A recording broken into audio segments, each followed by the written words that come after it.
آپ سمندر سے گزرے، مشاہدہ کیا تو سارے پانی کے اندر ایک پرسکون کیفیت تھی۔ واپس کشتی پہ بیٹھ کے جب گزرنے لگے تو حیران رہ گئے کہ سمندر میں بے چینی ہے اور ہر جانور دوسرے کو کاٹ رہا ہے اور کھا رہا ہے۔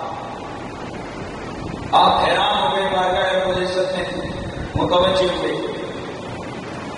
تو الہام ہوا کہ میرے بندے، یہاں سے ایک ملدہ گزرا ہے کشتی میں بیٹھ کر، اسے پیاس لگی تو اس نے ایک پانی کا گھونٹ سمندر سے بھرا، منہ میں ڈالا، اسے کڑوا لگا تو اس کڑواہٹ کو اس نے سمندر میں پھونکا۔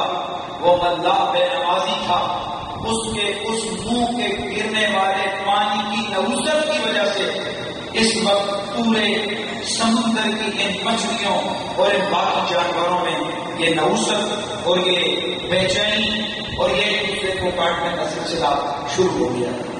حضرت عیسیٰ علیہ السلام ایک بستی سے گزرے تو آپ دیکھ رہے ہیں کہ بستی میں بڑا سکون ہے۔ جب آپ واپس آئے تو حیران رہ گئے کہ بستی اجڑی ہوئی ہے، ہر طرف تباہی اور ہلاکتوں کے ڈیرے ہیں۔ آپ حیران ہو گئے۔ بارگاہ رب العزت میں اتنی فقال اللہ رب العزت نے فرمایا بلا من قدم علیہم تارک الصلاۃ، اے پیارے عیسیٰ، یہ بستی بڑی برکتوں والی تھی، لیکن یہاں سے ایک بے نمازی کا گزر ہوا، وغسل بمائہم وجهہ، وہ ان کے چشمے پہ پھیلا، اس نے وہاں سے پانی لیا اور پانی لے کر اپنا منہ دھویا، فوقعت غسالہ علی ارضہم ودیارہم فلذلک ہلکوا، اور اس نے اپنا چہرہ دھویا، اس کے دھلے ہوئے چہرے سے پانی کے قطرے اس زمین پہ گرے، اس بستی میں گرے، اس کی نحوست کی وجہ سے یہ پوری بستی تباہ ہو گئی ہے۔ اور ایک اور روایت میں آتا ہے کہ جس محلے میں بے نمازی ہوتا ہے اس محلے پر 70 مرتبہ لعنت کی جاتی ہے۔ کتنی مرتبہ؟ بولیے، 70 مرتبہ لعنت کی جاتی ہے۔ گرامی مرتبہ حاضرین، آج ہم لوگ اپنے پریشانیوں، اپنے غموں، اپنے دکھوں، اپنے تمام معاملات کو یا حکمرانوں کے سر ڈالتے ہیں یا سیاسی جماعتوں کے سر ڈالتے ہیں۔ آج ہم کہتے ہیں گرمی ہے، بے سکونی ہے، کاروبار نہیں ہے، بد امنی ہے، قتل و غارت ہے، آپس میں لڑائی بھڑائی ہے، باپ بیٹے کو مار رہا ہے، بیٹا باپ کو مار رہا ہے، اور پھر ہم گھروں کے اندر کبھی کس بارے کے تعویذ کا رولا رو رہے ہوتے ہیں، کبھی کس جادوگر کے قصیدے پڑھ رہے ہوتے ہیں۔ کوئی کہتا ہے کہ جناب گھر میں ہماری آپس میں بند نہیں گئی، کبھی ہمارے پاس فون آتے ہیں لڑکیوں اور عورتوں کے کہ مولانا ابھی 15 دن ہوئے تھے شادی کو، کہ طلاق دے دیے مجھے میرے شوہر نے۔ کبھی لڑکوں کے فون آتے ہیں جناب والا شادی کو 20 سال ہوئے، ایک دن بھی سکون سے نہیں گزرا۔ کبھی ماں باپ کے فون آتے ہیں جناب والا اولاد کی وجہ سے سخت پریشان ہے، گھر میں لاکھوں روپیہ کما کے لاتے ہیں لیکن کوئی سمجھ نہیں آتی کیا لائے، لگتا ہے کسی نے جادو کر دیا۔ اے میرے دوستو، ان روایات کو سامنے رکھو۔ اگر ایک بے نمازی ایک پانی کا قطرہ سمندر میں ڈالے، اس کی کتنی نحوست ہے۔ اگر بے نمازی ایک چشمے پر منہ دھوئے اور اس کے قطرے زمین پہ گرے، وہاں پر کتنی بے برکتی آتی ہے۔ تو جس گھر کا گھر میں سارے گھر والے بے نمازی ہوں، بتاؤ وہاں پر امن کیسے آئے گا؟ جس شہر کے اندر جامع مسجدوں میں نماز اور تراویح کے اوپر صرف 4 صفحے ہوں، جس محلے کی آبادی 20 ہزار نفر پر مشتمل ہو، ایمان سے بتاؤ اس محلے میں سکون کدھر سے آئے گا؟ وہاں امن کدھر سے آئے گا؟ جس ملک کے وزیروں کو کل واللہ پڑھنی نہ آئے، ایمان سے بتاؤ وہاں وزارتوں میں امن کدھر سے آئے گا؟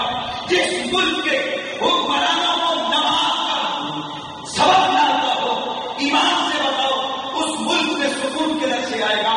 دوستان گرامی، ہم نے درد اور ہے اور دوا اور ڈھونڈ رہے ہیں، بیماری اور ہے اور دوائی اور لوگ کھا رہے ہیں۔ آئیے ہم اپنے گریبانوں میں جھانکیں اور سوچیں کہ کہیں بیماری کوئی اور تو نہیں ہے ہم والے کے پاس، اور یہ بھی ذہن میں رکھو، پھر کیا پتا آپ حضرات جمعے پہ یا عام طور پر ہمارے کتابات میں آؤ یا نہیں، سن لو، کان کھول کے سنو، میں مسجد اہل سنت سے تعلق رکھتا ہوں، ہم ولیوں بزرگوں پیروں کو بڑے دل کی گہرائی سے ماننے والے ہیں، لیکن 2 نمبروں کو اور کاروباریوں کو اور لٹیروں کو اور جناب والا شریعت کے طالبوں کو یقیناً ہم کسی صورت میں قبول کرنے والے نہیں ہیں۔ تو سن لو، تعویذ، دم، یہ ساری چیزیں یہ بالکل جائز ہیں۔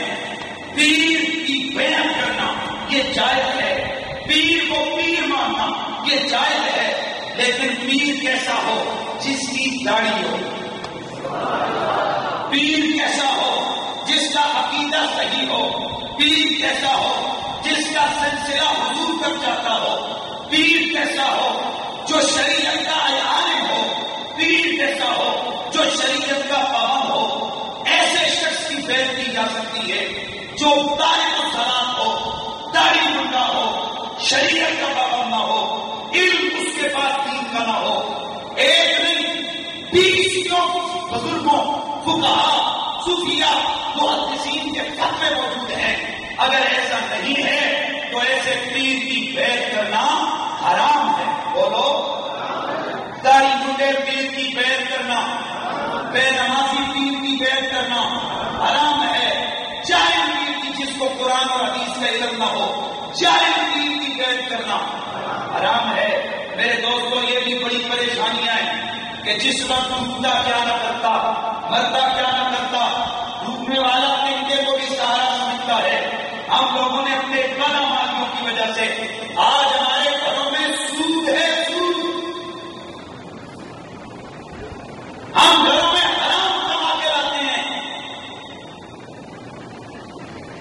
اور سن لو، حرام کی کوئی ایک ہی صورت نہیں ہے کہ آپ ڈاکہ مارو۔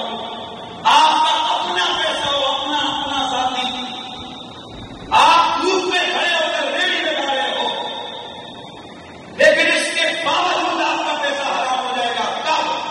جب آپ نماز جمعہ کی آذان کے بعد سودا بیچیں گے۔ یہ شریعت کا